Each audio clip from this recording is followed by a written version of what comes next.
seiring dengan adanya pertarungan hak dan batil ini, disitulah hoax dan fitnah tadi muncul. Nah, kembali ke zaman Nabi, mungkin hoax yang paling besar dan diabadikan dalam Al-Quran ketika Bunda Aisyah difitnah, difitnah berselingkuh, padahal itu adalah berita hoax. Ya kan? Jadi muncul fitnah di Madinah itu dengan tuduhan bahwa Aisyah berselingkuh, padahal info tersebut hoax.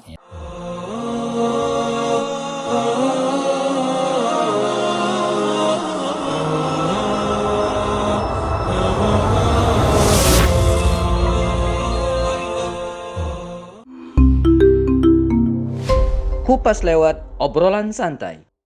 Bismillah, jumpa lagi di Close Kupas Lewat, obrolan santai bersama narasumber kita Ustadz Hepiandi Bastoni. Assalamualaikum. Waalaikumsalam warahmatullahi wabarakatuh. Alhamdulillah ya. Sehat ya Ustadz ya? Alhamdulillah sehat. Alhamdulillah. Masyaallah. Nah, kita di zaman sosial media ini sekarang Ustadz, banyak fitnah atau mungkin dalam bahasa sekarangnya hoax gitu. Hoax yang gampang sekali berseliweran. Bahkan ada hoax yang kita anggap benar, ada juga kadang-kadang suatu hal yang benar kita anggap hoax. Ya, kebalik. Jadi kebalik ya. Mungkin ini kali ya sesuai dengan hadis tentang fitnah akhir zaman itu. Yeah.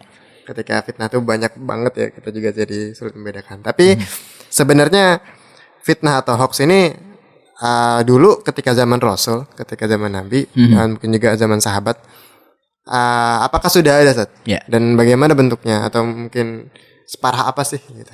Ya, pertama kita agak walaupun dua-duanya memiliki bahaya yang tidak kalah dahsyat ya. Hoax dengan fitnah itu agak beda sebenarnya. Jadi kalau hoax itu kan sesuatu berita yang nggak ada, artinya berita yang dusta, yang ngarang gitu ya. Lawannya hak. Ya, ada hoax, ada hak. Bainal haq wa haq. Nah itu bukan ya, bainal hoax dah.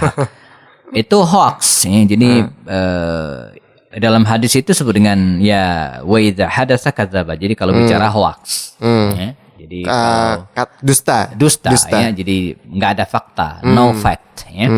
Nah, sementara fitnah itu ada. Ya, faktanya ada ya. Tetapi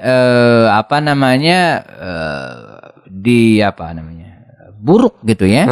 Jadi sebenarnya mirip juga ya. Mirip. Ditambah-tambahin. Ya, ditambah-tambahin, dibumbu-bumbuin gitu ya. Kalau hoax itu kan mengada-ada banget gitu ya.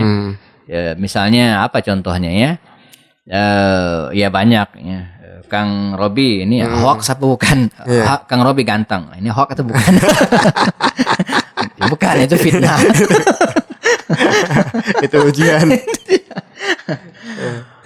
Nah, kan ada satu lagi ghibah. Ghibah itu jelas ada. Jadi beritanya ada. Tapi dalam kata-kata fitnah itu sebenarnya ada fitnah.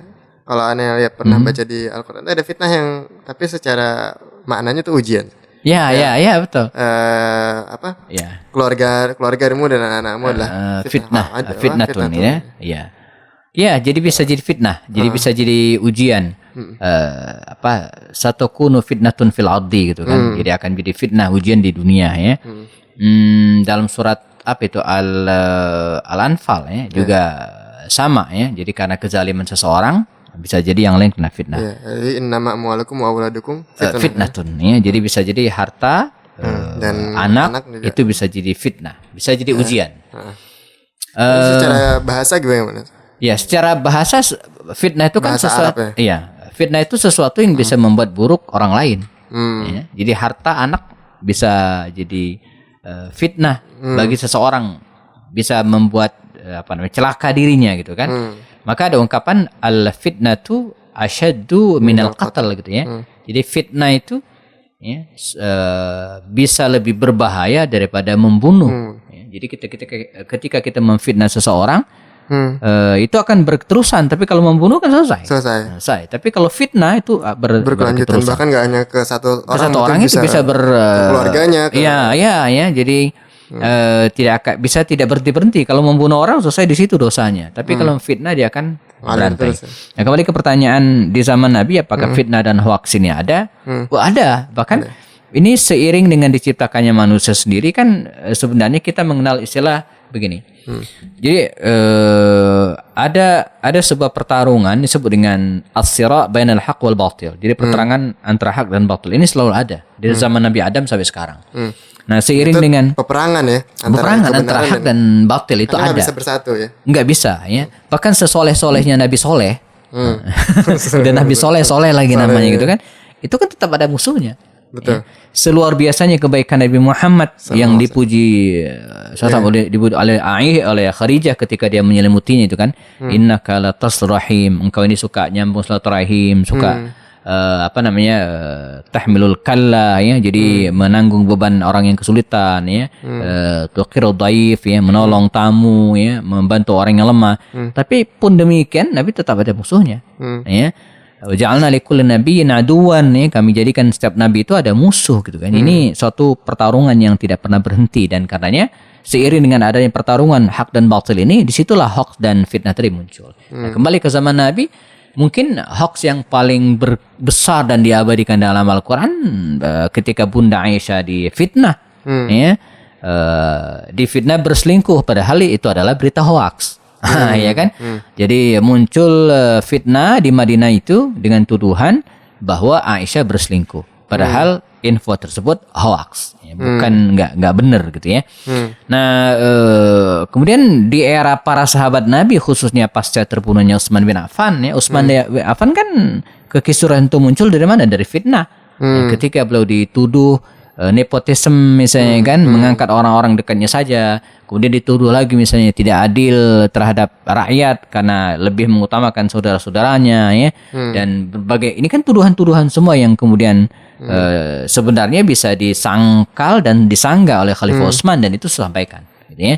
Sampai kemudian di era berikutnya, di era Ali bin Abi Thalib, lebih dahsyat lagi gitu kan, sehingga menyebabkan perang saudara di antara kaum muslimin ya, dan puncaknya adalah ketika cucunda Rasulullah Husain bin Ali terbunuh dalam peristiwa tragedi Karbala. Ini kan fitnah-fitnah yang melanda umat Islam dalam bentangan sejarah yang dari masa ke masa sampai kemudian hari ini. Ya, sampai kemudian hari ini, dan ini merupakan salah satu cara musuh-musuh Islam ya untuk menghancurkan Islam itu sendiri dengan cara memfitnah ulama gitu kan, ya, memfitnah tokoh-tokoh Islam ya, dengan modal misalnya informasi yang terputus gitu kan, lalu kemudian dibesar-besarkan, kalau bahasa media sosial itu digoreng gitu kan.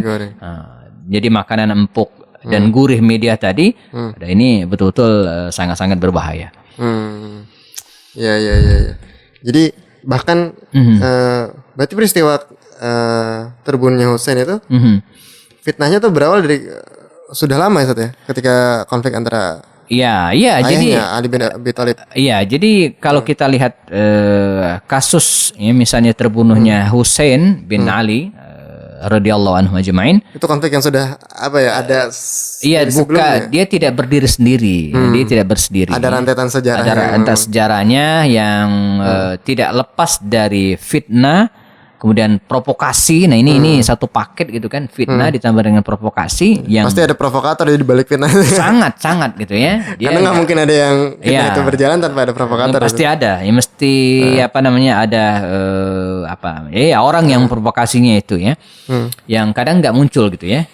Tenggelam dalam bentangan di lipatan sejarah. Nah, sama terbunuhnya Husain kan runut ke belakangnya tidak bisa dipisahkan dengan perang Siffin misalnya. Perang Siffin sih tidak bisa dipisahkan dengan terbunuhnya Sayyidina Utsman bin Affan, wafatnya syahidnya beliau gitu kan.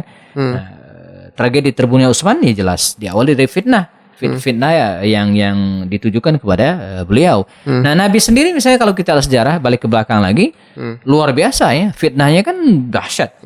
Nabi difitnah dianggap sebagai orang gila gitu kan. Nabi difitnah sebagai penyair, sahirun au majnun ya, tukang sihir yang gila ya. Nah, di sini saya kira menjadi perhatian kita bersama gitu kan. Untuk mewaspadai hal ini ya. Jadi jangan membuka peluang fitnah ya, kepada orang lain. Disitulah di kita selain harus berhusnuzon kepada orang lain, Tapi di saat yang sama juga kita harus menutup peluang agar orang jangan suudzon dan memfitnah kita. Makanya ketika orang-orang tokoh Quraisy ngumpul di Darun Nadwa mencari kata yang pas untuk menjuluki dan memfitnah Nabi, sulit. Misalnya mereka mengusulkan kita julukin aja fitnah Muhammad itu sebagai orang gila. Kata mereka, na'riful jununa wa ma huwa bimajnun. Kita tahu orang gila itu seperti apa. Muhammad gak gila gitu kan. Orang gila kan ketahuan. Dia pakai baju ngoceh sembarangan. Muhammad gak begitu. Masa kita yang julukin orang gak gila dibilang gila gitu ya. Atau kalau bahasa sekarang ODGJ. Iya. Gak boleh sebut gila. Enggak ya. Atau misalnya, enggak kita sebut aja tukang sihir.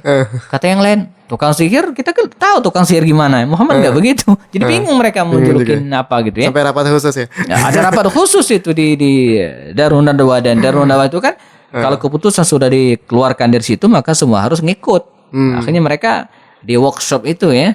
Kalau sekarang kan workshop gitu ya, nggak ketemu. Nah, ujung-ujungnya akhirnya ada yang mengusulkan, udah kita bilang aja dia tukang sihir. Maksudnya apa? Ya kata-katanya itu menyihir. Ini pakai kiasan ya. Nah, jadi pelajaran bagi kita jangan membuka peluang orang lain memfitnah kita. Ya, makanya transparansi gitu itu perlu. Mewaspadai misalnya. Maka para ulama dulu kan misalnya sangat menghindari disebut dengan menjaga muru'ah gitu kan, menjaga muru'ah. Misalnya dia tidak sembarangan makan pinggir jalan gitu kan, itu kan dijaga banget gitu ya. Apalagi para ustadz dan kiai, wah itu berlipat-lipat tuh penjagaannya ya. Misalnya anak-anaknya, misalnya kan kebayang oleh kita ada ustadz terkenal tapi anaknya nggak benar kan bisa difitnah. Makanya dalam Al-Quran nggak sebutkan bisa menjadi fitnah. Ya, jadi innama amwalukum walukum fitnatun gitu ya. Jadi harta dan anak bisa jadi fitnah kalau tidak hati-hati. Ya. Jadi itu fitnah aja, kita nggak membuka peluang aja kita bisa difitnah. Apalagi kita membuka peluang untuk bisa difitnah. Iya. Ada teman saya dulu di kantor, ya nggak usah sebutkan namanya. Jadi kalau kantor kami itu beli komputer baru, kan ada dusnya itu. Dusnya itu katanya itu dia, saya minta dusnya. Oh ya ambil aja, nggak kepake lagi itu kan dus komputer untuk apa gitu ya. Dia ambil, ditaruh di pakai motor di belakang ya, motor ya, jadi diboncengin motor gitu kan di kang. Suatu saat kita tanya, sering banget sih ngapain bawa dus gituan ke rumah? Dia nyengir aja. Ya berharap sih bercanda, tapi kalau serius itu keterlaluan. Kata dia apa? Gua mau manas-manasin tetangga gitu ya. Jadi dia mau manas-manasin tetangga biar tetangganya mengira dia baru beli komputer baru padahal cuma dus doang. Ini kan nggak boleh gitu kan. Jadi mau manas-manasin tetangga gitu ya kan. Wah si pulang bawa dus gede, sok berat isi pada kosong isinya. Niat banget gitu. Nah ini makanya beneran ya ada yang kayak gitu ya. Karena kira cuma di sinetron doang. Enggak, itu nyata ya, ada yang kayak gitu. Dia bercanda mungkin, tapi kalau beneran wah itu keterlaluan banget. Keterlaluan ya. Bahkan Nabi kan dikisahkan suatu saat dan ini banyak sekali agar kita menutup pintu fitnah ya. Saya jadi kelibet antara menutup pintu fitnah. Jadi suatu saat ketika sholat berjamaah, ya, Nabi melihat di pojokan masjid ada dua orang yang nggak sholat. Ya, ketika dipanggil kata Rasul, kenapa kalian nggak sholat? Jadi apa kata dia? Sudah ya Rasulullah, kami musafir. Kan biasa kan. Jadi kalau misalnya saya kemarin ke Bandung misalnya kan ada rapat yang lain sholat kita kan nggak. Kan emang udah kan di jamaah ya sebelumnya. Kata dia, udah ya Rasulullah, kami musafir. Lain kali ya. Walaupun musafir, kalau Anda berada di masjid, ini kan ini di dalam masjid bukan di rumah gitu kan. Orang lain sholat juga. Nah, tujuannya apa? Supaya tidak fitnah ya. Ntar orang lain beranggapan, kok nggak sholat sih gitu kan? Kan tidak semua orang tahu bahwa dia musafir.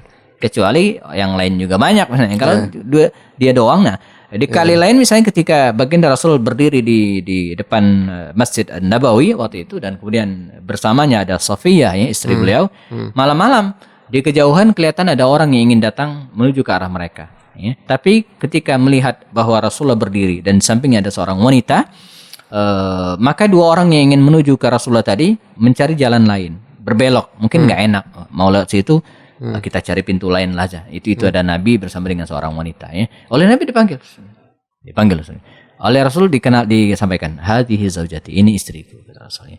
Supaya apa tujuannya? Jangan sampai keesokan hari beredar di media sosial. Viral ya. Captionnya apa? Semalam saya mau ke Masjid Nabawi, terus ada Nabi. sama berdiri cewek. dengan perempuan siapa nggak tahu. Nah itu masalahnya di situ. Nggak tahu nih itu jadi masalah ya. Bahasanya sih nggak tahu, tapi Iya.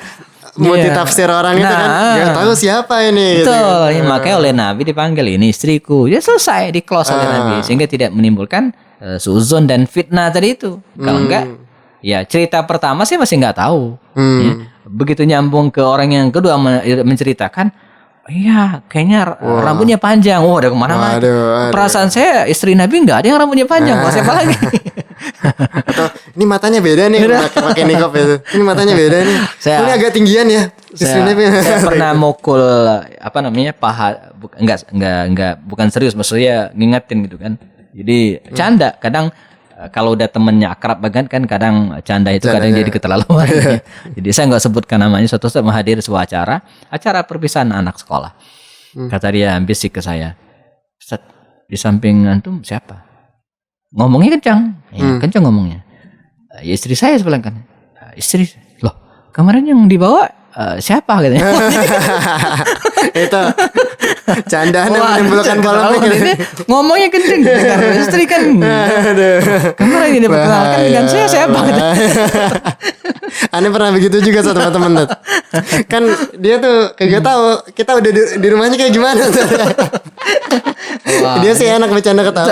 Tapi kita di rumah itu. Dianggap serius gitu ya. Masalahnya istri nggak serius ya kan. Iya dianggap serius. Padahal dia bercanda. Kita mau bilang enggak. Semakin kita ngotot, semakin bahaya. Semakin kita bilang enggak, bohong ya. Perang salah ya. Semakin ngotot, udah semakin orang curiga dengan kita. Ya kalau lagi kayak gitu Anda suka bilang gini Sat. Kadang-kadang setan tuh bisa berbentuk jin dan manusia. Ente kadang jadi setan berbentuk manusia nih. Iya. Bahkan setan yang dari kalangan manusia itu lebih berbahaya daripada bangsa jin. Nah, jin ya panggil Ustaz siapa namanya? Ustaz Suhendi. Kabur jinnya. Kalau setan berbentuk manusia belum tentu ya. Korupsi aja dia. Nggak bisa mempan di ruqyah. Subhanallah. Itu ya. Mungkin itu ya sudah kita temukan konklusinya. Jadi fitnah itu atau hoax itu dari zaman Nabi ada ya, sudah ada. Bukan hanya dari zaman Nabi, dari zaman manusia diciptakan gitu kan sudah mewarnai kebaikan. Jadi dia menentang kebaikan dimanapun ya Nabi, para Nabi juga demikian. Dan memang harus kita perangi ya Sat ya. Iya. Jadi jangan kita agak sensitif dengan kalimat perang karena perang itu kan nggak mesti bedil-bedilan tapi perang itu adalah melawan karena pasti kebenaran nggak akan bisa menyatu dengan kebatilan ya. Dan tadi saya di awal sampaikan bahwa di dunia ini tidak akan pernah lepas dari peperangan antara hak dan batil. Nah, kuncinya kita jangan hanya jadi penonton. Ya, ibarat sebuah pertandingan kalau kita pengen menang caranya bagaimana? Ya ikut main. Nah, kalau jadi penonton sekenceng apapun tepukannya, sekenceng apapun teriakannya, begitu pertandingan selesai, ya dia nggak ada pada orang penonton. Cuma dapat senang doang. Iya senang habis selesai ya. Tapi kalau kita terjun ikut dalam pertarungan hak dan batil ini, kita akan kebagian juga kebaikannya. Insyaallah. Baik, syukran Sat atas materinya, diskusi yang cukup sangat santai tapi daging. Kita akan ketemu di kelas berikutnya insyaallah. Assalamualaikum warahmatullahi wabarakatuh. Waalaikumsalam warahmatullahi wabarakatuh.